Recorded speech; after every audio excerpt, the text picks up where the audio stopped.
Olá, amigos da Revolução Industrial Brasileira. Com vocês, Fausto Oliveira, mais uma vez. Essa vez eu vou entrevistar uma pessoa que vai poder falar a respeito de um dos assuntos mais quentes do momento no debate econômico, no debate político do Brasil, que é a Petrobras. A Petrobras está vivendo desde o início de fevereiro uma greve.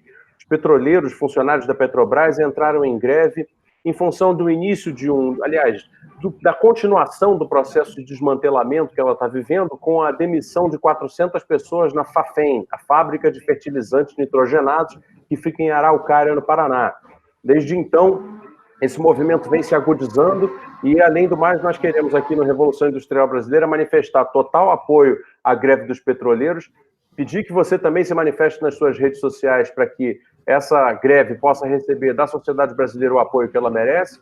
E, voltando ao papel que nos cabe aqui no nosso canal, tentar colocar um pouco mais de contexto, tentar fazer explicações que possam ajudar o público a compreender melhor quais são os mecanismos que estão por trás desse momento conturbado que vive a maior empresa do Brasil, responsável por conferir segurança energética e de combustíveis para todo o país por mais de 50 anos e que agora vem com uma política aí que mistura desmobilização das suas capacidades de refino, opção por se concentrar apenas na exportação de óleo cru, uma política de preços alinhada ao mercado internacional e uma série de outras complicações, todas elas na direção da venda do patrimônio que ela constituiu ao longo de todas essas décadas, resultando num contexto em que você que usa gasolina aí no seu carro já percebeu muito bem, tudo parece que vai ficar mais caro, o gás ficou caro, a gasolina ficou caro. Então, para compreender essa enorme complexidade dos problemas vinculados à Petrobras, hoje aqui na Revolução Industrial Brasileira, Felipe Coutinho, presidente da Associação dos Engenheiros da Petrobras, a AEPET. Felipe Coutinho, muito obrigado pela entrevista e eu queria começar perguntando, diante desse contexto, Felipe, o petróleo ainda é nosso? Obrigado, Fausto, obrigado pelo convite e pelo espaço. O petróleo está em disputa. O petróleo e a renda petroleira ele está em disputa, aliás, como ele sempre esteve no Brasil, né? Desde antes do conhecimento das nossas bacias sedimentares, da nossa geologia, antes até de conhecermos que existia petróleo no Brasil, essa disputa já se dava. Na véspera da criação da Petrobras, com o movimento O Petróleo é Nosso, era o quê? Era uma disputa que ganhou as ruas, o maior movimento popular da história contemporânea do Brasil, reunindo segmentos diversos, pontos de vista políticos diferentes, porém unidos e hermanados, né, diante dessa possibilidade de garantir a propriedade e o uso do petróleo que se confiava ele existia no Brasil.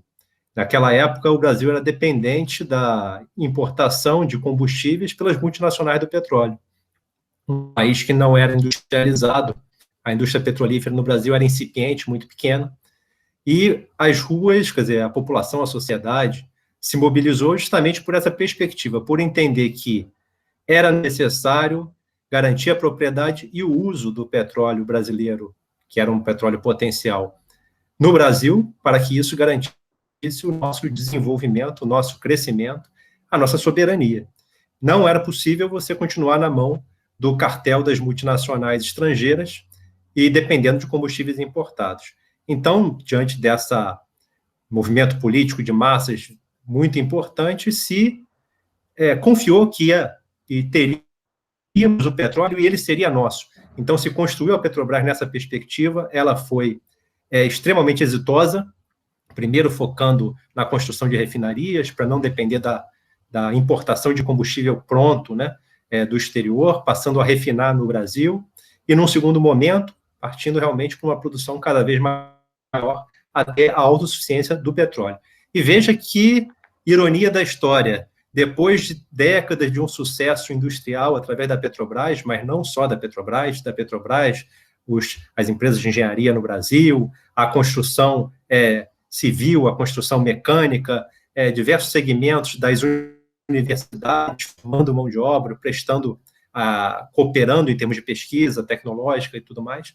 Então, esse sucesso que foi da Petrobras, mas foi da sociedade brasileira como um todo, que resultou na autossuficiência, tanto na produção quanto na capacidade de refino, que temos hoje, Hoje se decide praticar o preço no Brasil como se todo combustível fosse importado.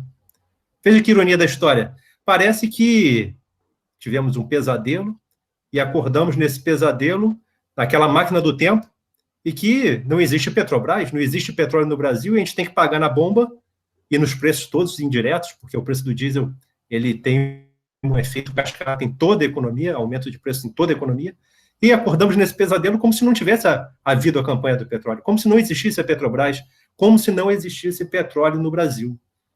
A política de preços que se pratica hoje pela Petrobras, aliás, desde 2016, é uma política de preços que ela é exatamente igual, como se não houvesse no Brasil nem petróleo, nem capacidade de refino, nem Petrobras. Pagamos o preço paritário de importação, sendo autossuficiente tanto na produção do petróleo quanto na capacidade de refino para a produção de gasolina e diesel, atendendo ao mercado doméstico. Felipe, que ironia da história, Fausto. Felipe, entendo perfeitamente e lhe pergunto, como isso se relaciona com essa matemática aí complicada da anulação do refino dentro do território nacional, a exportação do petróleo cru e a reimportação do refinado para se poder, então, abastecer, e já encaminho também a questão da distribuição, né, e a questão do refino também do gás, aí para você explorar todos esses temas para a gente. Exato. O preço paritário de importação é o quê? É um preço paritário ao do combustível importado. Então, ele considera o custo da produção, quer dizer, o preço do derivado nas refinarias estrangeiras, especialmente as refinarias no Golfo do México dos Estados Unidos, que são as refinarias que mais exportam para o Brasil. Então, você considera o preço na refinaria nos Estados Unidos e soma a esse preço os custos de internação.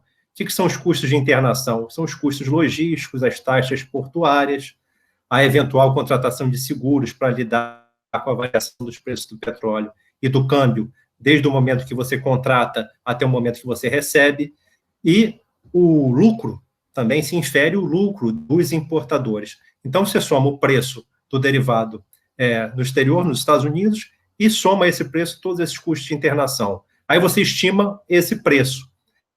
E a Petrobras passou a praticar esse preço que ela estima, que se chama Preço Paritário de Importação, PPI, nas suas refinarias a partir de outubro de 2016. Quando ela passa o PPI, é um preço estimado. Cada um tem a sua estimativa. Eu mesmo estimo o PPI do diesel, por exemplo. A Petrobras estima. A ANP pode estimar. Os importadores sabem qual é o preço, porque eles conhecem todos os custos logísticos. E eles sabem qual a margem de lucro que eles estão praticando. Esse PPI da Petrobras é um preço relativamente alto que viabiliza a competitividade do combustível importado. O que é isso? Trocando em miúdos. Primeiro, com o diesel. A Petrobras estabelece um preço alto para o diesel. O que acontece? Uma parte da produção do diesel fica encalhada na refinaria. Encalhada por quê? Porque os importadores passam a trazer o diesel, e esse diesel, diante do preço da Petrobras, arbitrário e alto, relativamente alto, ele é um diesel que fica competitivo, e ele ganha o mercado da Petrobras. Ganhando o mercado da Petrobras, esse diesel encalhado na refinaria, o que acontece? Você está encalhado uma parte da produção do diesel, então você é obrigado a reduzir a carga de petróleo. Reduzindo a carga de petróleo, você produz menos diesel, você produz menos gasolina, menos GLP, menos todos os derivados. Por quê? Porque você teve uma parte do seu mercado, até 30% do seu mercado, ocupado pelos importadores. Mas por que isso aconteceu? Aconteceu porque a Petrobras arbitrou um preço relativamente alto, que trouxe competitividade aos importadores. Então, o que acontece? A Petrobras perde mercado, e nesse ponto de vista ela perde geração de caixa, porque perde até 30% do mercado, e o brasileiro paga mais caro, como se nós precisávamos pagar preços paritários aos de importação, quando, na verdade, nós somos autossuficientes, tanto na produção do petróleo, quanto hoje, para atender o mercado tanto do diesel quanto da gasolina. A quem beneficia essa política? Beneficia a cadeia dos importadores, a começar pelas refinarias, a maior parte delas dos Estados Unidos, que exporta a maior parte desses derivados para o Brasil, tanto o diesel quanto a gasolina, Os importadores, que são esses traders, são empresas de logística gigantescas internacionais, também se beneficiam. E os distribuidores, a maior parte deles privados, no Brasil, que promovem também, participam dessa cadeia de importação. Eles ganham porque eles ocupam até 30% do mercado brasileiro, do mercado que poderia ser o mercado da Petrobras, né? A Petrobras perde porque ela perde até 30% do mercado. Então, apesar dela vender mais caro o litro, ela perde uma boa parte do mercado. E essa perda do mercado, ela acaba compensando o ganho pelo aumento do preço unitário. Isso é, inclusive, demonstrável, né? A Petrobras, inclusive, desde 2016 para cá, ela vem dizendo que mantém a política de preços, mas vem praticando ajustes. Quer dizer, esses ajustes, ela diz que são ajustes para poder ajustar justamente a sua margem, seu resultado, etc. Bom, mas os ajustes não foram suficientes para que ela realmente recuperasse o mercado e gerasse os melhores resultados. Sob o ponto de vista estritamente empresarial, tá? Na verdade, a Petrobras, ela não deve atuar como uma empresa privada, né? Uma empresa estatal tem outros objetivos. Isso no mundo, não é só no Brasil. Uma empresa petrolífera estatal, que são as maiores do mundo, das 25 são 19, né? Das 25 maiores companhias de petróleo do mundo, 19 são estatais. E essas companhias de petróleo têm objetivos típicos, que não são os objetivos das empresas controladas pelo sistema financeiro, com ações negociadas em bolsa. As empresas com ações negociadas em bolsa têm objetivos muito simples: maximizar o valor para o acionista no mínimo prazo possível. Isso através do pagamento de dividendos ou da valorização das ações. As empresas estatais têm outros objetivos muito diferentes.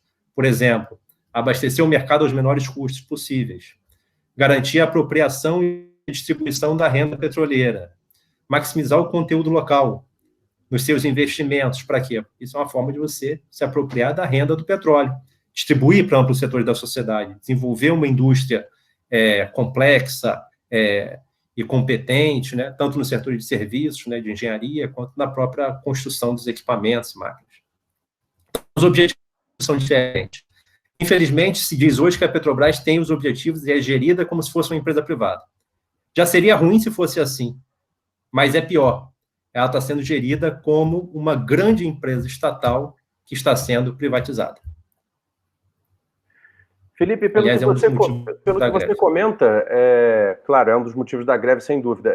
Pelo que você comenta, a Petrobras, então, arbitrou, através da política de paridade de preços internacionais, o aumento do seu próprio produto dentro do mercado interno, de maneira a fazer com que o produto de outros, dentro do nosso mercado, ficasse competitivo. Portanto, isso seria uma política que atrapalharia os próprios resultados dela, ou seja, prejudicaria ela própria comercialmente.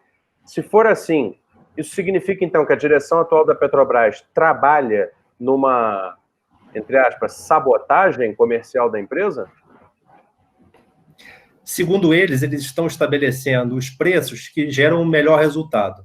Mas quando você analisa os resultados da companhia, a margem do refino, quando você compara o preço de exportação do petróleo, a margem que você tem no refino, e o mercado e a ociosidade das refinarias, que é basicamente o mercado que você entregou para os importadores, para a cadeia de importação, quando você observa esses números, você percebe, e a própria Petrobras reconheceu diversas vezes nos seus balanços, quando ela disse que vinha fazendo ajustes. Se ela vinha fazendo ajustes, ela mesma reconhece que ela não estava na condição ideal, né? Acontece que ela nunca chega nessa condição ideal. A gente está terminando 2019 aí com uma ociosidade de 23%, 24% do parque de refino, quase um quarto da capacidade de refino ociosa, números de 2019. Quer dizer, então, quando você observa os números, você observa os resultados, você percebe que se a Petrobras reduzisse os seus preços, ela deslocaria os importadores, recuperaria o seu mercado, o aumento do volume compensaria essa redução.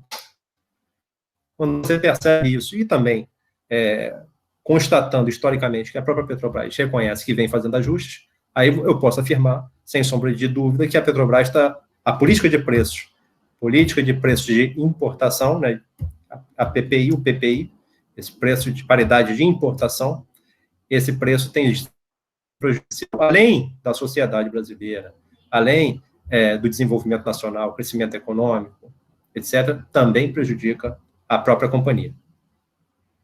Nesse sentido, você diria, então, você que vivencia o cotidiano da empresa, diria, então, que é possível que esteja se preparando realmente, porque já se fala abertamente no retalhamento da companhia, né? A questão da distribuição do gás através de um complexo de gasodutos no norte do Brasil, por exemplo, já foi vendido. Né? Já se fala, por exemplo, em também a própria Fafem, que iniciou aí a questão da greve, novamente toda a solidariedade aos grevistas, foi de novo uma alienação, uma venda na questão da fabricação de fertilizantes. Esse retalhamento da empresa, essa venda em conta-gotas, e mais essa política de preços que, né, cria prejuízos, né, no médio prazo para a própria operação da companhia. Tudo isso não será um grande estratagema para a venda final da companhia, na sua opinião? Sem dúvida. Para mim, o objetivo claro é a privatização. Hoje, a Petrobras, do tamanho que ela seria, entre aspas, imprivatizável. É impossível você vender a Petrobras inteira, de tão grande que ela é. Não teria comprador. É inviável vender. Então, o que se está fazendo? Está fazendo são as privatizações dos ativos por partes, né? Sob a justificativa, inicialmente, de redução da dívida, dizendo o seguinte, olha, nós temos uma dívida muito grande, a Petrobras, inclusive, foi criado o mito da Petrobras quebrada, que foi muito repetido pela grande mídia. Então, se criou o mito da Petrobras quebrada, se criou o mito da dívida que era impagável e que, como solução, se apresentou a necessidade das privatizações. Acontece que nós demonstramos, tanto antes, desde 2016, numa análise prospectiva, quanto agora, 2018, 2019, numa análise retrospectiva, nós demonstramos que não era necessário e não é necessário vender nenhum ativo da Petrobras, mesmo que se queira reduzir a dívida. Da redução da dívida que a Petrobras teve, que foi significativa, de 15 a 18, da ordem de 44 bilhões de dólares, desses 44 bilhões de dólares que foram abatidos da dívida, da privatização, dos recursos que entraram em caixa pela privatização, foi somente 25%. Ou seja, 75% da redução da dívida veio da geração de caixa da companhia. Isso num estudo retrospectivo. Mas nós também fizemos um estudo prospectivo antes, apontando que não seria necessário, justamente com base nos resultados da Petrobras, que não seria necessário vender nenhum ativo, que a dívida poderia ser reduzida, bastando você calibrar o investimento. Eu não estou discutindo aqui se a dívida devia ser reduzida da forma como foi, na velocidade que foi. Eu só estou afirmando categoricamente, nós temos um estudo que mostra que a falácia da redução da dívida, a falácia da privatização para a redução da dívida, é um documento que é público, nós mostramos com números, esse aí é o retrospectivo, mas também tem outro que é o prospectivo, nós mostramos com números justamente que não era necessário privatizar. Aí, bom, a retórica agora já está um pouco diferente, já que se conseguiu diminuir a dívida, né, sob o argumento falacioso de que era necessário privatizar. Agora, o argumento é que se está fazendo gestão de portfólio. O que é isso? Então, a direção da Petrobras diz assim, esses ativos que eu estou vendendo não é porque eu pretendo privatizar a Petrobras. Eu sonho privatizar a Petrobras. Já deram declaração. O presidente da Petrobras, Castelo Branco, já falou claramente que sonha em privatizar a Petrobras. Mas, apesar do sonho, ele diz que o que ele está realizando não é isso. Ele não tem um mandato e tal. Ele fala que o que ele está fazendo é uma simples gestão de portfólio. O que é uma simples gestão de portfólio? É focando nos ativos mais rentáveis para maximizar o resultado para o acionista. Primeiro, esse é um objetivo típico de uma empresa privada. Não cabe para uma empresa estatal. Os objetivos são outros. Mas pior, além de não ser um objetivo de uma empresa estatal, não é isso que está acontecendo. Por quê? A pergunta é simples. A pergunta que você deve fazer é o seguinte, é a gestão de portfólio e a maximização da geração de caixa ou geração de valor para o acionista, para qual o preço do petróleo? Porque se assume que os ativos mais rentáveis são os ativos de exploração e produção, em especial do pré-sal. Mas agora, esses ativos, eles podem ser os mais rentáveis? Podem, desde que o preço do petróleo esteja alto o suficiente. Se o preço do petróleo estiver moderado, como está hoje, a gente demonstra historicamente que quem gera caixa para a Petrobras é refino, transporte, comercialização e distribuição. Petroquímica. Então, é gestão de portfólio para qual preço? se está assumindo que o preço é alto para dizer que está fazendo gestão. E nenhuma empresa de petróleo trabalha com uma suposição de preço futuro alto ou baixo, porque todo mundo sabe que o preço varia. Em especial, no nosso tempo, o que tem caracterizado os preços do petróleo é uma volatilidade cada vez maior, com uma tendência de elevação, apesar de que não há garantia de que os preços vão ficar altos. Os preços hoje mesmo são moderados, não são baixos, da ordem de 50, 60 dólares o barril. Se você analisa historicamente, corrigindo pela inflação o barril, esses são moderados. No passado, os preços já foram muito mais baixos, durante muito tempo, da ordem de 20 dólares o barril. E a indústria do petróleo era altamente lucrativa, mesmo com esses preços baixos. Situação que já mudou. Hoje já não é mais assim. Mesmo com preços moderados, existe uma série de dificuldades da indústria do petróleo, em termos médios e mundiais, dela ser altamente lucrativa, justamente porque os custos subiram também. Então, a gestão do portfólio, esse argumento, é mais um argumento falacioso. Os argumentos mudam, mas o objetivo continua sempre o mesmo, é alienar o patrimônio da Petrobras, o patrimônio público, e impedir que o Brasil possa ter uma vantagem econômica, que é dispor de energia barata. Quem pode garantir a energia barata para o desenvolvimento nacional é uma empresa estatal, integrada vertical e nacionalmente, eficiente, e que foi construída para isso. Mas a gente perde essa perspectiva. É muito curioso você trazer concluir o seu argumento com a questão da energia barata, porque eu, na minha atividade, às vezes tenho contato, assim, em conferências, etc., com pessoas do atual governo da área de economia. E eles costumam, inclusive, dizer que a política industrial que eles praticam é a política industrial da energia barata. Segundo eles, estão promovendo um choque de energia barata no Brasil, e que isso, então, seria a grande, né, política para mobilização das capacidades produtivas nacionais. Por outro lado, a realidade é um choque, né, um tijolaço na cara de todos eles, porque a energia vem ficando cada vez mais cara. A mesma coisa acontece no setor elétrico e agora também acontece nos combustíveis, que vêm ficando mais caros, né? E, por outro lado, eu li alguns dos textos aí que você me enviou antes da entrevista, dei uma estudada, percebi que as companhias de petróleo do mundo inteiro investem cada vez mais no chamado downstream, que inclui refino, petroquímica, né? E, portanto, a Petrobras estaria indo nessa gestão na contramão de uma gestão de portfólio que, né, faria a energia realmente ficar barata. Essa interpretação está correta?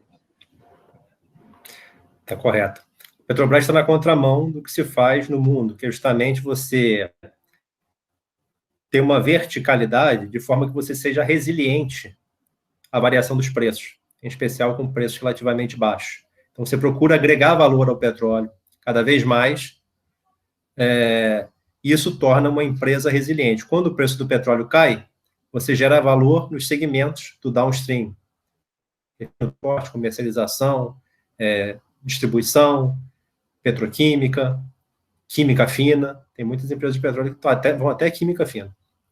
Quando o preço do petróleo sobe, você gera mais valor, gera resultado na exploração e produção.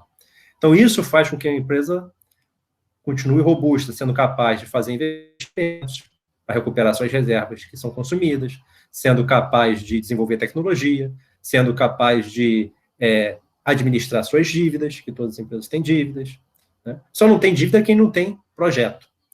Quem não tem perspectiva de crescimento, não tem reserva, não tem por que ter dívida. Agora, se você tem grandes reservas produtivas que consigam, vamos dizer assim, dar o retorno necessário para poder administrar a dívida, então você não tem problema de dívida. Você tem um recurso principal, que é um recurso disponível e viável, né? Tecnologicamente, economicamente. É o caso da Petrobras. Isso que diferencia a Petrobras das maiores empresas de petróleo privadas. Elas não têm boas reservas. Elas não foram perdendo reservas, recuperando menos reservas do que consomem. Tem produção declinante e tem reservas declinantes. Por isso que elas são cada vez menos importantes no mundo. Das 25 empresas, como eu disse, 19 são estatais, 25 maiores, né? Agora, esse ponto que você colocou é importante. Esse projeto do governo Gás para Crescer, apresentado através da Fundação Getúlio Vargas, nós temos uma resposta a esse projeto. Nós fizemos um documento mostrando que essa proposta, esse projeto apresentado pela FGV, lá pelo Carlos Langoni, é uma proposta falaciosa, por um motivo muito simples. a proposta ela diz o seguinte: olha, basta tira a Petrobras do segmento de transporte, tira a Petrobras do segmento de distribuição nos estados, e isso magicamente vai trazer competição e o preço vai cair. O que a gente fez? Vamos analisar os custos de todos esses segmentos. Quanto custa para produzir o gás? Quanto custa para transportar o gás? Quanto custa para distribuir? Quais são os impostos? Quando a gente faz isso, a gente percebe que a perspectiva deles, que eles estavam colocando de reduzir o milhão de BTU de 12 dólares por milhão de BTU para 5, com a simples retirada da Petrobras desses segmentos, era impossível, porque o custo de produção, transporte e distribuição é maior do que esses 5. Então, como é que você promete, através da competição, que o preço caia para 5, se o próprio custo é maior do que esse? E veja bem, o custo hoje, com a participação da Petrobras, que é muito mais eficiente do que essas empresas, por uma razão simples. Uma empresa compra a malha de gasoduto do Sudeste, da Petrobras, ela vai precisar recuperar esse investimento. À medida que vai querer recuperar esse investimento, ela vai praticar preços que permita que ela recupere esses investimentos. Então, diferente da Petrobras, que a maior parte dos investimentos já estavam amortizados, certo? Então, é isso que acontece. É apresentada essa falácia, é feita uma festa, mas cadê? Era para ter um resultado rápido, 6 meses, 8 meses, eu me lembro que era uma propaganda assim, choque de energia barata. Até agora ninguém viu. As malhas de gasoduto já foram privatizadas, a Petrobras está pagando tarifas altíssimas pelo aluguel dessas malhas, certo? Prejudicando a Petrobras violentamente. A Petrobras paga o custo de capital que a Petrobras passou a ter, que é representado pelos aluguéis, é muito mais alto do que o custo da rolagem da sua dívida. Ou seja, você vendeu um ativo para reduzir a dívida, mas a sua dívida era mais barata do que você paga de aluguel, em termos de custo de capital. E isso está tudo demonstrado em artigos, em cartas que nós fizemos para a direção da empresa.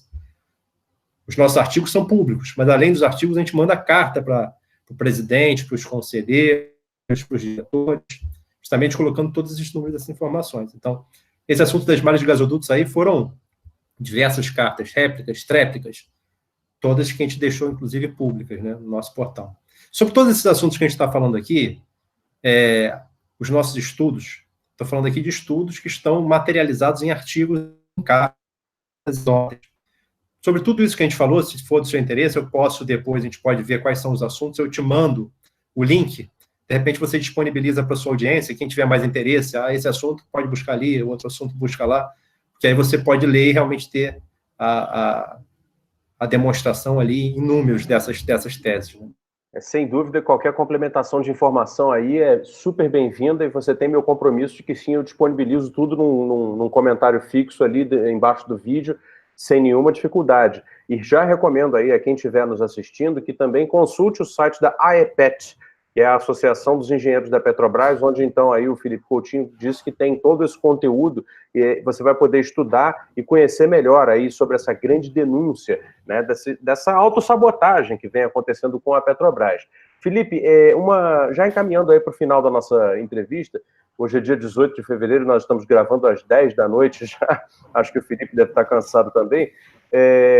A questão do pré-sal, ele foi descoberto, né, pela Petrobras, já tem aí quase uns 10 anos, e estabeleceu-se um modelo que era conhecido como de partilha para sua exploração, e esse modelo, a partir de agora, a partir dessa nova gestão, foi posto de lado para se determinar o modelo de concessão. Ora, se a política da empresa atualmente é a de manter foco na exploração e produção e venda do petróleo bruto, né, não faria mais sentido, ao contrário de conceder campos, controlar campos e fazer a exploração e a produção dos seus próprios campos? Então, se é assim, por que é que se quer fazer concessões de campos integralmente a empresas estrangeiras, né?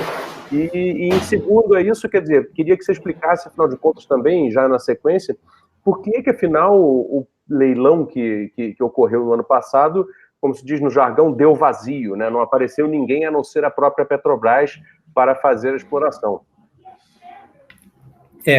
O Brasil ele está entrando num ciclo do tipo colonial.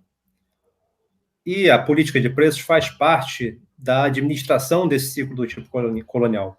Como consequência da política de preços, que a gente já conversou, o que acontece? O Brasil tem suas refinarias ociosas, em até 30%, o mercado brasileiro sendo ocupado por derivados e pelo etanol também, produzido nos Estados Unidos, etanol de milho, produzido nos Estados Unidos, sendo exportado para o Brasil.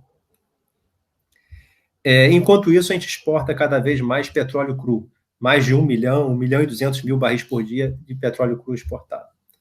Eu pergunto, e boa parte desse petróleo, e cada vez mais, por multinacional estrangeira, qual país se desenvolveu exportando petróleo cru, em boa medida por multinacional estrangeira, e importando derivados, enquanto mantém as suas refinarias ociosas?